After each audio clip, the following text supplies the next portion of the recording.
setiap bagian dari firman Tuhan. Kami juga berdoa bagi pelayan firman, kami juga berdoa bagi host, kami juga berdoa bagi co-host, Kau juga memberkati mereka semua Tuhan. Kau memberkati jaringan yang ada supaya boleh berjalan dengan lancar ibadah kami pada malam hari ini. Tuhan, kami juga berdoa bagi saudara-saudara kami yang berhalangan untuk ikut hadir dalam ibadah malam hari ini. Kau memberkati, bahkan Kau melihat mereka satu persatu. Terima kasih Tuhan, kami menyerahkan ibadah kami malam hari ini ke dalam tangan Tuhan. Dalam nama Tuhan Yesus kami berdoa dan mengucap syukur. Amin. Kita akan mengambil saat teduh sejenak. Mari kita bersaat teduh sejenak. Saat teduh selesai. Kita akan memuji nama Tuhan dengan pujian dari PKJ nomor 6, bait yang pertama. Bersoraklah hai alam semesta.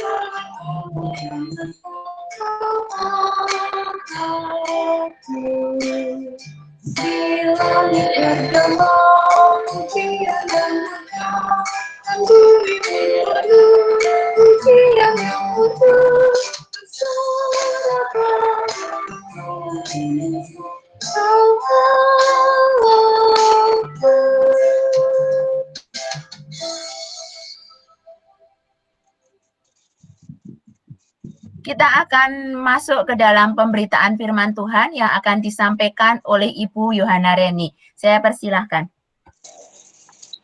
Shalom Bapak Ibu yang dikasih dalam Tuhan kita Yesus Kristus. Selamat malam. Pada malam hari ini kita akan menggumulkan firman Tuhan bersama-sama yang terambil di dalam kitab Ibrani 5 ayat 5 sampai yang ke-10. Kitab Ibrani pasal yang ke-5 ayat 5 sampai yang ke-10. Sementara Bapak Ibu menyiapkan, kita buka dan kita akan meminta tuntunan Roh Kudus untuk mendampingi kita dan Roh Kudus hadir di tengah-tengah kita. Mari kita bersatu dalam doa.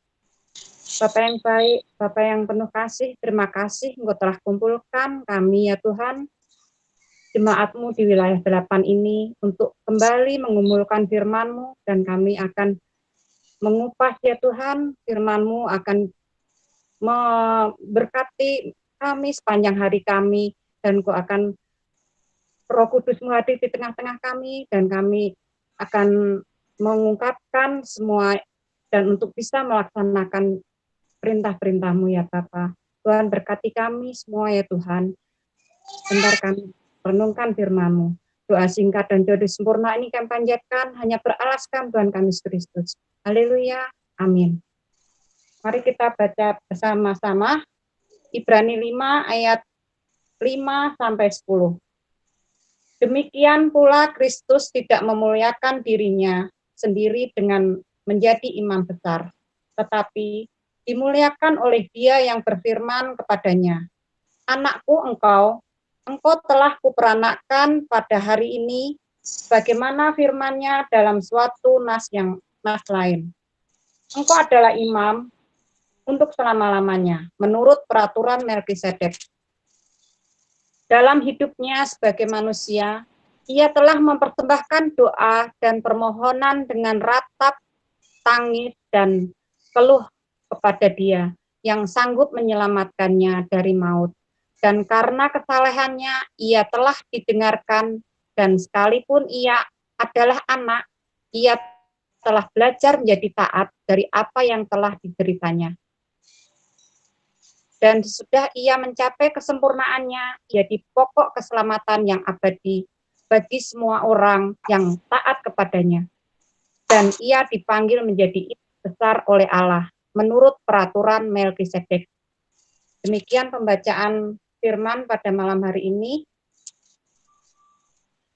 Bapak Ibu yang dikasihi dalam Tuhan kita Yesus Kristus, kita akan menggumulkan firman Tuhan yang diberi tema taat seperti Yesus. Kita akan mempelajari dulu kata taat yang sering kita dengarkan, yang harus ada pada diri setiap murid Yesus, yaitu taat itu pada dasarnya adalah senantiasa tunduk kepada Tuhan, pemerintah, dan sebagainya, ataupun patuh. Dan arti kata yang lain, tidak berlaku curang, setia, saleh, kuat, beribadah. Kita akan fokus pada poin yang pertama, taat itu senantiasa tunduk pada Tuhan.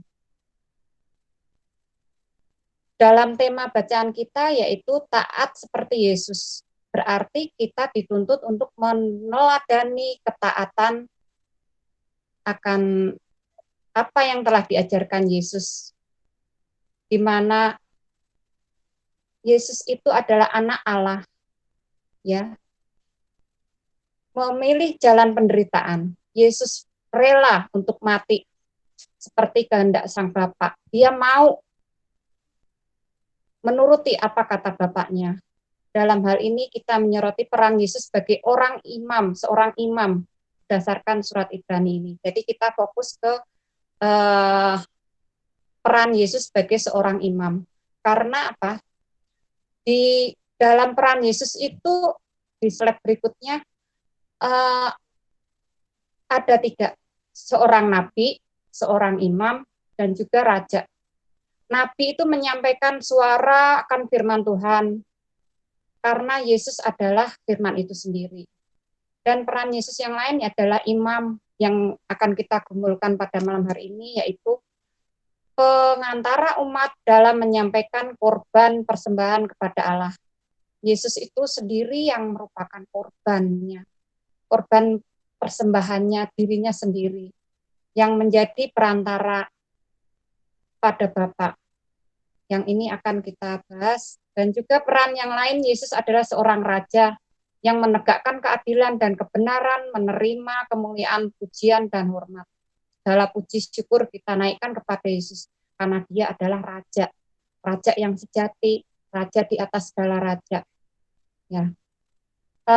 Seperti yang kita akan gumulkan, yaitu membahas mengenai seorang imam. Kalau zaman dahulu, menurut tradisi Yunani, imam itu mempunyai peran di dalam suatu peribadatan. Dan tugas yang lain yaitu memohon pengampunan dosa umat pada waktu itu kepada Allah, memohonkan dosa umatnya, dan juga mengantarkan korban persembahan kepada Allah. Itulah tugas seorang imam pada waktu itu. Di sini seorang imam dituntut untuk hidup taat pada perintah Tuhan, karena memang seorang imam harus taat supaya bisa menjaga dirinya tidak terseret di dalam dosa. Pada saat ini dituliskan bahwa imam yang dihormati pada zamannya yaitu Melkisedek. Ya, kita bisa lihat di slide berikutnya. Melkisedek itu adalah raja yang saleh, raja yang dulu memberkati Abraham, ya. Dia adalah seorang imam Allah yang maha tinggi, ya. Melkisedek memberkati Abraham. Dan kita akan kembali lagi, kalau Yesus Kristus di sini di dalam bacaan Ibrani dikatakan adalah imam besar yang agung. Ya, imam besar yang agung. Yesus memberikan teladan kepada kita, agar sekalipun dia itu anak Allah, sekalipun dia Bapa sendiri, tapi dia memilih jalan menderita, karena itu bentuk ketaatan dia, ketaatan memikul kayu salib ya Tuhan kepada Bapa, nurut kepada Bapaknya untuk menebus dosa manusia. Jadi menurut di sini diceritakan bahwa Yesus adalah imam. Dia menghantar korban persembahan karena dia sendiri yang mengorbankan dirinya sendiri. Karena itu merupakan jalan penderitaan dan kematian yang dipilihnya. Bentuk ketaatan kepada Bapa. Dalam ketaatannya, Allah memuliakan Yesus. Di situ Allah menunjukkan bahwa Yesus adalah seorang imam yang besar, imam yang agung. Dalam slide selanjutnya, ketaatan Yesus mengambil jalan penderitaan, mengingatkan kita yang sedang bergumul dengan penderitaan dan berbagai pergumulan. Ketaatan Yesus mengingatkan kita untuk menyadarkan hidup kita, memohon kekuatan serta pertolongan kepadanya. Dari ketaatan yang Yesus sudah contohkan kepada kita, kita tetap bisa ikut mengikuti teladan yang diberikan oleh Tuhan di dalam hidup kita. Dalam situasi saat ini, kita bisa belajar dari ketaatan Yesus. Belajar untuk bersekutu, melayani, bersaksi. Itu merupakan bentuk dari yang bisa kita lakukan, kita mengikuti ketaatan Yesus. Sebagai contoh, di masa pandemi ini, banyak sekali perubahan-perubahan yang dialami anak-anak Tuhan, anak-anak sekolah pada daring, mama papanya yang biasa full bekerja di kantor, juga banyak yang WFH, banyak yang dirumahkan, banyak sekali perubahan-perubahan yang berbeda dari masa sebelum pandemi. Di sini menuntut sekali, menguji sekali ketaatan kita kepada Tuhan. Dan sangat memicu terjadinya ketidakharmonisan dalam keluarga, memicu adanya emosi yang mengundang ketidaktaatan. Sebagai contoh, ibu-ibu di sini akan lebih capek melihat anaknya, pola tingkah anak yang sepanjang hari di rumah dengan tindakan mereka yang tidak sesuai dengan firman Tuhan atau tidak nurut dengan peraturan orang tua. Yang itu menguji ketaatan ibu-ibu akan kesabaran menghadapi anak-anak, kesabaran menghadapi suami pasangan, yang karena kita melihat mereka, kejelekan mereka, bersama-sama mereka, yang mungkin setiap hari biasa bertemu sekian jam, sekarang jadi lebih lama, dan banyak sekali kebutuhan yang lebih banyak daripada masa sebelum pandemi. Nah, kalau ketaatan itu tidak kita pupuk, tidak kita bina, akan bertumpuk, menyeret kita pada kebencian atau apa terhadap pasangan atau kekesalan, ketidaksabaran. Yang akhir-akhir ini sering muncul ya, yaitu malah tambah pada perceraian. Marak sekali saat ini musim perceraian, jangankan di artis, di TV, di lingkungan ini efek dari pandemi. Perceraian terjadi. Di GKP Immanuel Kerawang juga ada, karena ketidaksabaran, karena kurang tidak mau ikut menderita, tidak lupa akan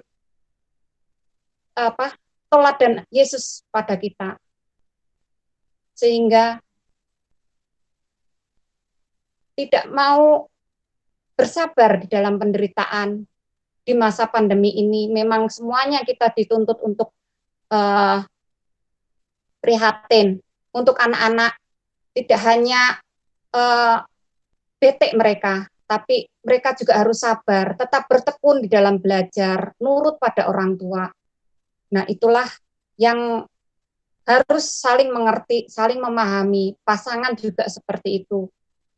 Untuk saling untuk membina suatu ketaatan dan untuk mewujudkan Bapak Ibu saudara-saudari yang terkasih di sini, tugas panggilan kita sebagai anak-anak Tuhan yang kembali lagi tadi menyatakan ketaatan kita dengan bersekutu, melayani, bersaksi, bagaimana kita menunjukkan di keluarga kita seperti yang kita lakukan saat ini. Kita telah bersekutu, ber-KRT bersama. Ini udah salah satu tugas yang sudah kita jalankan, yaitu bersekutu. Melayani kita bisa terapkan di tengah kehidupan kita. Saat kita berada dalam keluarga, kita bisa saling mengasihi, saling kompak, saling solid. Walaupun kita mungkin menderita ya, kita semua merasakan ketidaknyamanan dengan kondisi belum divaksin, masih nunggu, belum bebas berekreasi ataupun bertatap muka dan masih harus jaga jarak semuanya. Kita masing-masing mengalami penderitaan masing-masing, tapi bagaimana kita bisa bersabar, melayani sesama, satu sama lain. Di masa pandemi ini harus tetap kita lakukan, kita nyatakan ketaatan kita. Di dalam melayani, kita nggak bisa langsung berempati langsung, tapi kita bisa contohkan seperti yang Bapak Panatua Wilayah 8 sudah edarkan kemarin, mungkin celengan dari Diakonsos. Mungkin dengan celengan yang kita terima, kita mengumpulkan uang receh yang mungkin tidak terlalu berarti, kita kumpulkan sampai nanti 2 bulan ke depan penuh. Hasilnya bisa kita bagikan ke yang membutuhkan, ke yang tepat. Itu juga merupakan suatu bentuk manfaat yang bisa dirasakan orang lain. Itu melayani kita dari hal-hal yang kecil, yang bisa kita terus tumbuhkan mungkin dengan program-program aksi Prapaskah yang saat ini sedang digiatkan di gereja kita, berbagai macam aksi 10.000, 5.000, banyak sekali program dari gereja yang mungkin kita tidak bisa langsung, kita bisa lewat persembahan tersebut, ya. Tidak menutup kemungkinan juga kita saling tolong menolong. Bukan hanya satu wilayah saja, antar wilayah bisa kita tumbuhkan di situ. Misalnya mungkin wilayah 8 dengan wilayah 10 jauh ya, tapi kita bisa kontak ya. Misalnya saja saat kemarin banjir ya, kami di wilayah 10 sama-sama semuanya kebanjiran. Tidak ada kita saling tolong menolong sama-sama kita kena musibah. Mungkin bisa dari wilayah 8 kita kontak. Oh apa gitu. Ya, kemarin yang saya rasakan juga seperti itu. Dapat nasi pecel dari wilayah 6. Itu udah berkat sendiri. Ada juga di wilayah, di luar wilayah. Bu Reni, bajunya basah semua ya? Iya, saya cuma bawa satu kantong doang. Saya dianterin baju. Ya puji Tuhan. Itu bentuk-bentuk kecil yang bisa kita praktekkan dalam melayani apa saja, tidak harus kita melakukan hal yang besar, tapi hal yang kecil yang bisa kita terapkan di sekitar kita, apapun itu. Di sini juga kita bisa saling berkomunikasi satu sama lain, bekerja sama, saling membangun. Nah, ini sudah merupakan wujud dari kita sebagai anak-anak Tuhan untuk menjadi saksi-saksi Kristus, kan bersaksi, bersekutu, melayani, dan bersaksi. Kita bisa nyatakan kasih kita dengan bersaksi menyatakan kasih kita. Untuk KRT juga seperti itu. Kita bisa, kalau orang Jawa bilang getok tular. Ayo yang belum mungkin ber-KRT, kita sama-sama ber-KRT. Kita nanti bisa merasakan loh.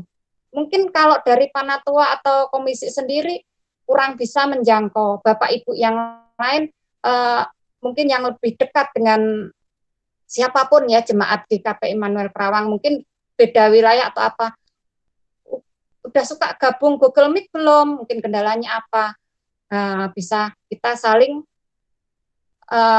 menceritakan, menyatakan apa yang kita rasakan, biar orang lain ikut merasakan juga.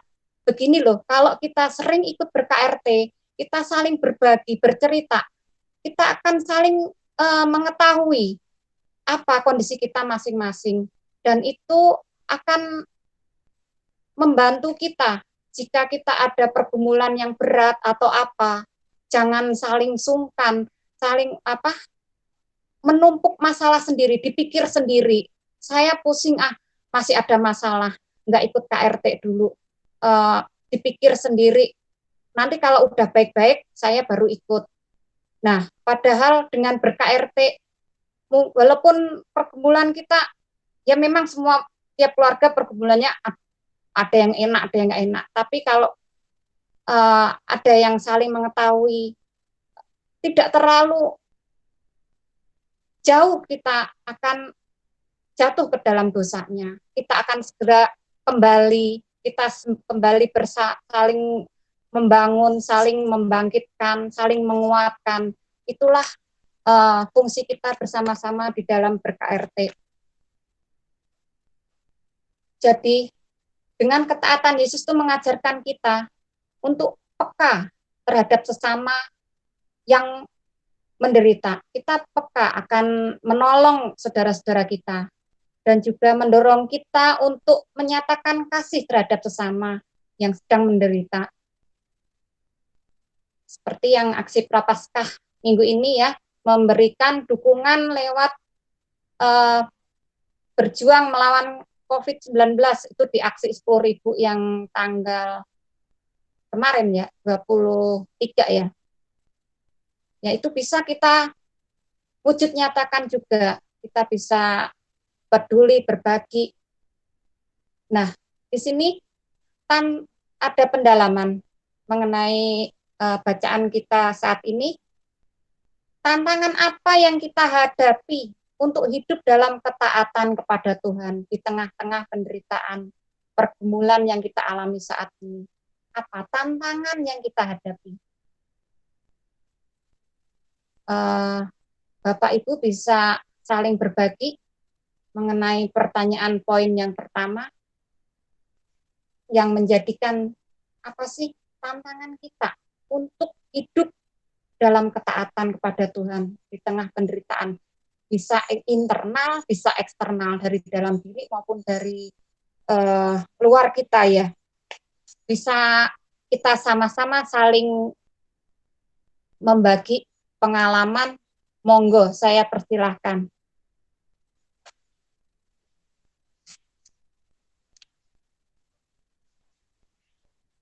Bu Grace, monggo didahuluin.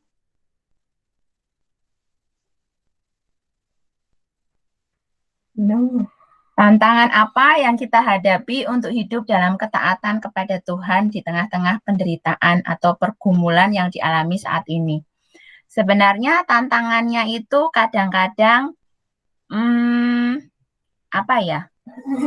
Kadang-kadang kita mengeluh gitu loh, banyak mengeluh. Kenapa sih kok seperti ini gitu loh? Kadang-kadang seperti itu. Kenapa sih kok harus seperti ini gitu?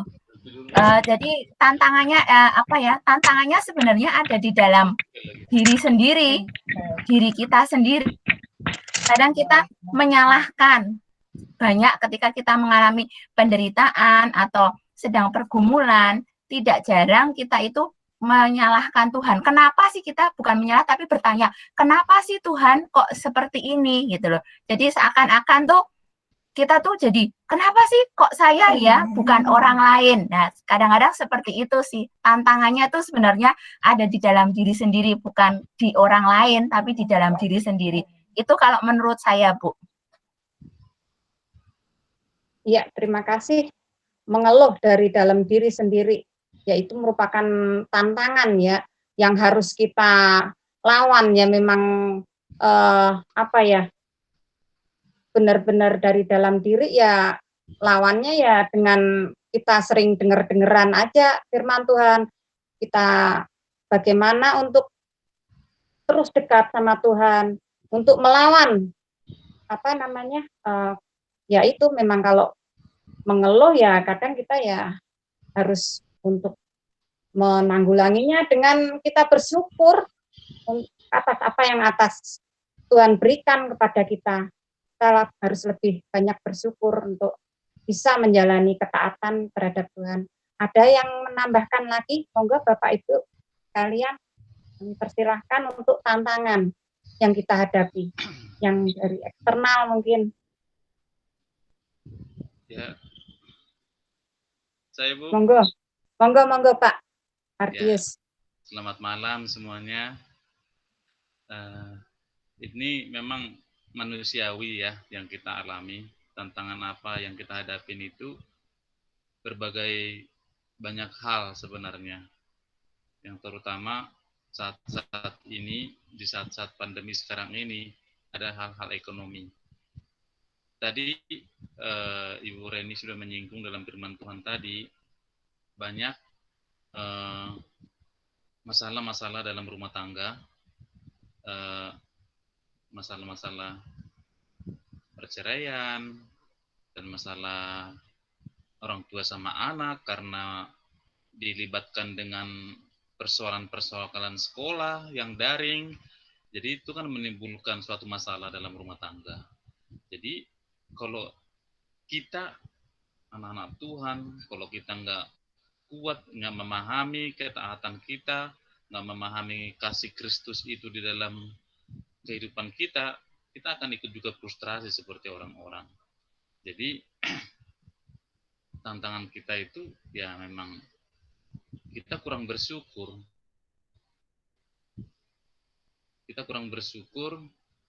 Kita menilai kadang-kadang yang kita nikmatin itu pemberian Tuhan itu hanya dari materi, sedangkan setiap saat pun kita dikasih napas kehidupan itu adalah anugerah dari Tuhan. Jadi kadang-kadang kita salah pengertian. Jadi menurut saya tantangan-tantangan yang kita hadapin itu ya bisa dari ekonomi keluarga juga, tentang kehidupan ada dalam kehidupan kita sosial sekarang ini, banyak hal-hal yang menjadikan membuat kita itu kurang meneladani Kristus. Jadi mungkin itu sebagai dari saya. Terima kasih. Terima kasih Pak Ardius yang melengkapi dari apa yang menjadi tantangan yang kita hadapi di tengah penderitaan kita.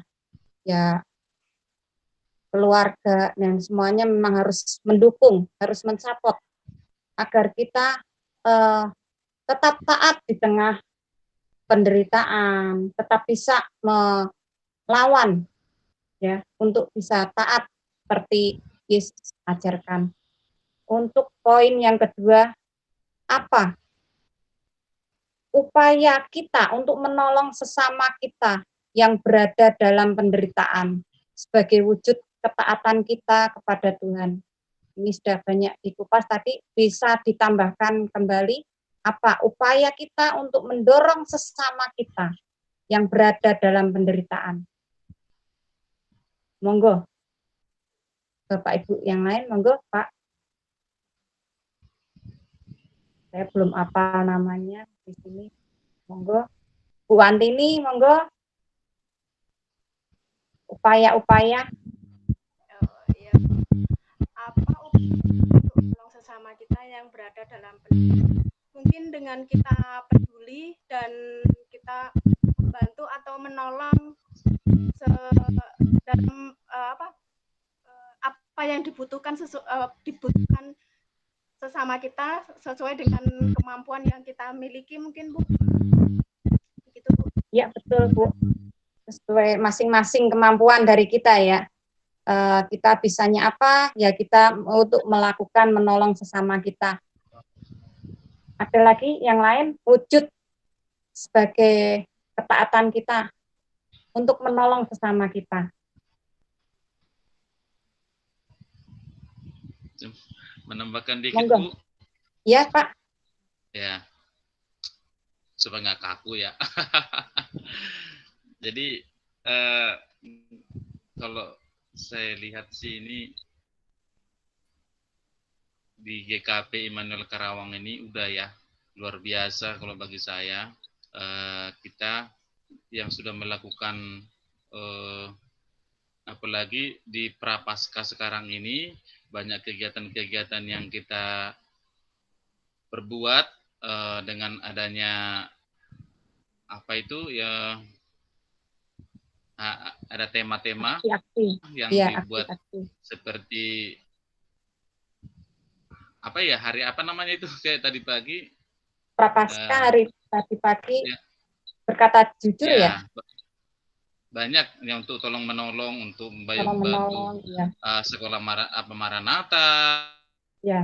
Jadi sikap tolong menolong ini sebenarnya kita sudah lakukan ya, apalagi di GKP Immanuel Karawang ya, puji Tuhan. Jadi terbukti di hari-hari yang lalu yang ada musibah, itu terlihat semua reaksi kita itu sangat peduli ya, karena jemaat-jemaat kita itu memang udah belajar kasih, saling mengasihi dengan sesama.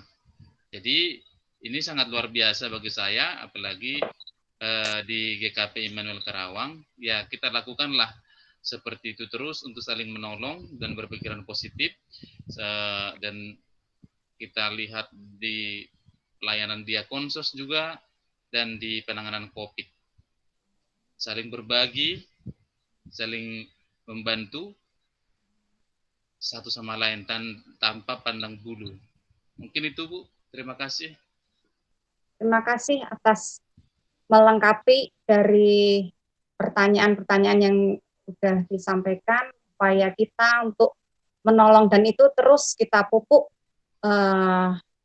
untuk mewujudkan ketaatan kita kepada Tuhan dan untuk ikut melakukan apa yang telah Tuhan Yesus teladankan pada kita. Untuk selanjutnya kita bisa baca di dalam Ulangan 11 ayat 22 sampai 25. Ulangan 11 ayat 22 sampai 25. Saya akan bacakan untuk Bapak Ibu sekalian. Sebab jika kamu sungguh-sungguh berpegang pada perintah yang kusampaikan kepadamu untuk dilakukan dengan mengasihi Tuhan Allahmu, dengan hidup menurut segala jalan yang ditunjukkannya dan dengan berpaut padanya, maka Tuhan akan menghalau segala bangsa ini dari hadapanmu, sehingga kamu menduduki daerah bangsa-bangsa yang lebih besar dan lebih kuat daripadamu. Setiap tempat yang diinjak oleh telapak kakimu, kamulah yang akan memilikinya. Mulai dari padang gurun sampai gunung Libanon, dan dari sungai itu, yakni sungai Efrat, sampai laut sebelah barat akan menjadi daerahmu. Tidak ada yang akan dapat bertahan menghadapi kamu. Tuhan Allahmu akan membuat seluruh negeri yang kau injak itu menjadi gemetar dan takut kepadamu, seperti yang dijanjikan Tuhan kepadamu.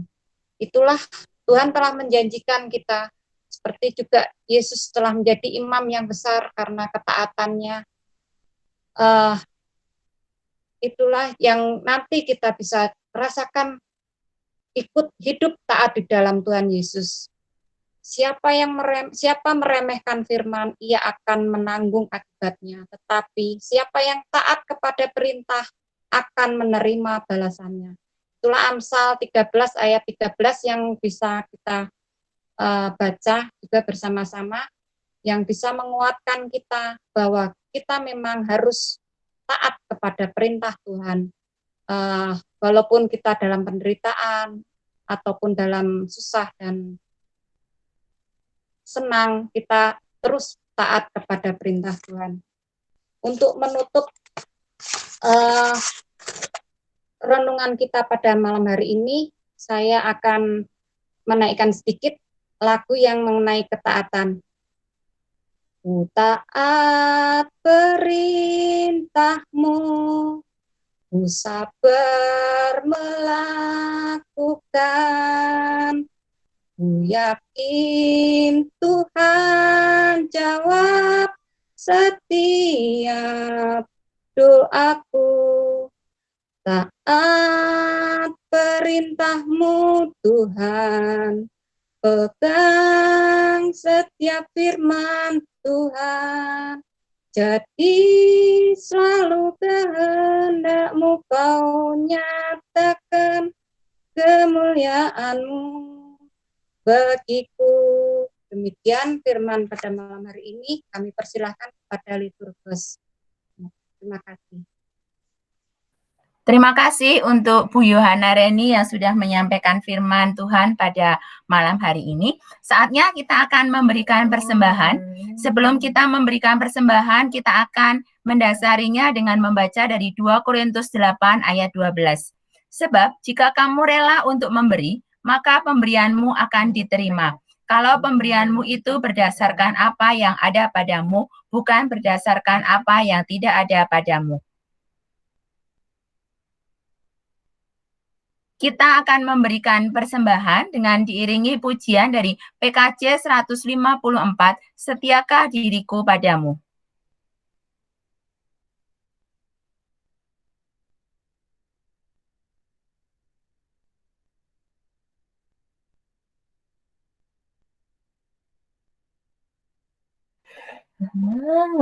Musiknya Om Victor.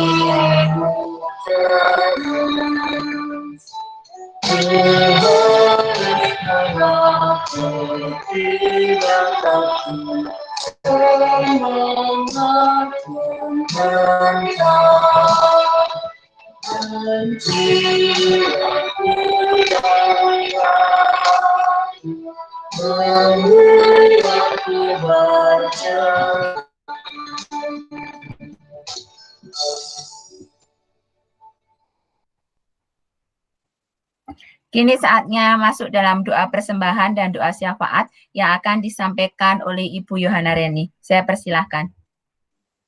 Mari Bapak Ibu yang dikasih dalam Tuhan Yesus Kristus, kita bersatu hati di dalam doa syafaat. Mari kita berdoa. Tuhan Allah Bapa kami yang bertahta dalam kerajaan surga yang mulia.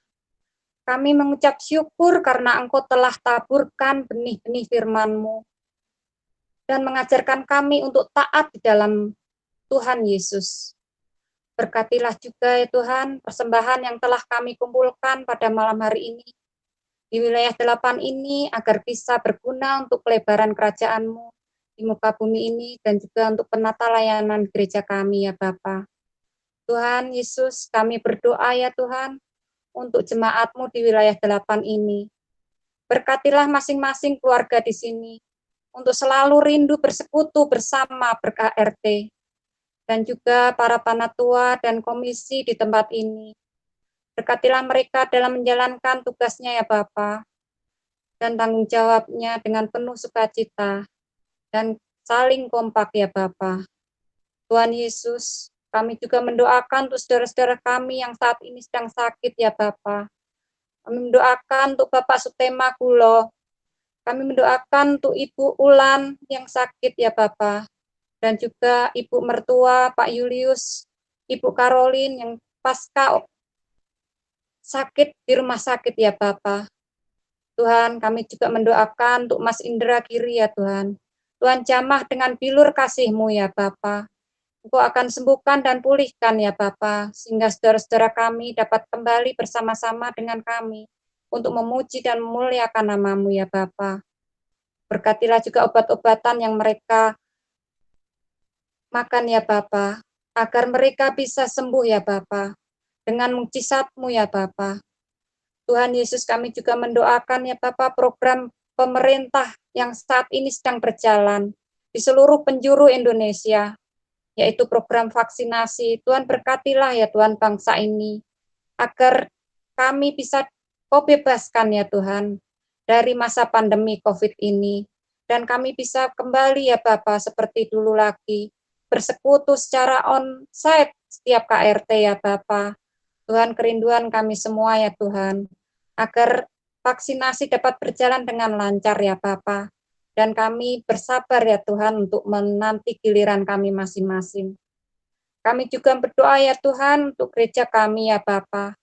Berkatilah kebaktian-kebaktian yang akan datang ya Bapa, untuk Kamis Putih, Jumat Agung, Sabtu Sunyi, dan juga Paskah ya Bapa. Semua yang telah dipersiapkan para Bapak Pendeta, Ibu Pendeta, para panatua semua, agar semua acara dapat berjalan dengan lancar ya Tuhan.